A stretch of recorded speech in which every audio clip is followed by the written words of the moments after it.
नमस्कार. आज सुरत आणि सुरतना जागावरून बारडोलीतून तुम्हाला कोटीवाला भाऊ आणि एक नारा बुलंद हुईराना पूरा भारत में श्री शिवाय नमस्तुभ्यम एक लोटा जल सभी समस्याओं का हल.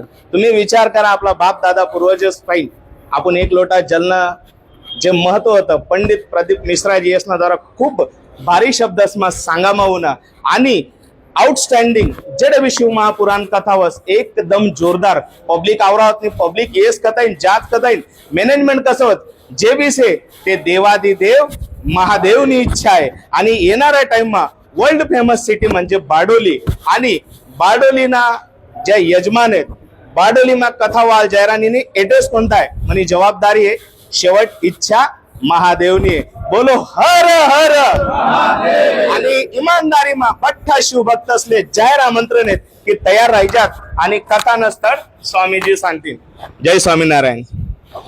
આવનારા ટાઈમમાં જે શિવ કથા છે એનું સ્થળ કઈ જગ્યા છે? એકચ્યુઅલી અમે છે ને સ્થળ એટલું સરસ અને સુંદર સિલેક્ટ કરેલું છે કે જેથી કરીને સુરત, નવસારી અને બારડોલી આ ત્રણેય સેન્ટર પડે અને પલસાણાની અંદર મીંઢોળા નદીના કિનારે ડાયમંડ 4 એટલે કે લક્ષ્મીપતિની બાજુમાં આખું આયોજન 1500 વીઘામાં ખૂબ સરસ સુંદર થયેલું છે.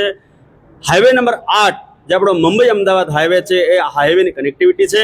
આ બાજુથી બારડોલીથી મહારાષ્ટ્રથી આવતા જે લોકો છે એને પણ બારડોલીના ત્યાંથી પલસાણાની કનેક્ટિવિટી છે.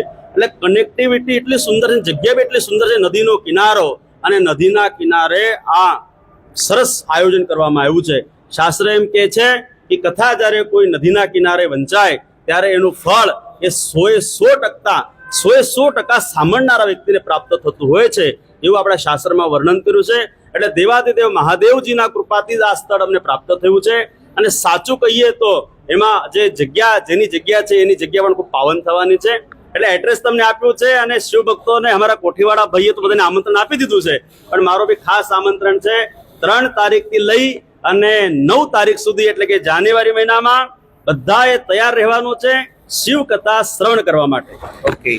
અને વાલા મિત્રો, દાનવીરોની ભૂમિ ગુજરાત અને ગુજરાતમાં બારડોલીમાં તમામ શિવ ભક્તોનું હાર્દિક સ્વાગત છે. મારો મહાદેવ તમને બધાને સુખી રાખે એવી પ્રાર્થના કરીએ અને આજથી ચાલુ કરી દેજો. હું તો આવવાનો જ છું કારણ કે મને નવી ડ્યુટી મહારાજજીએ આપી દીધી છે. બોલો હર હર શ્રી શિવાય.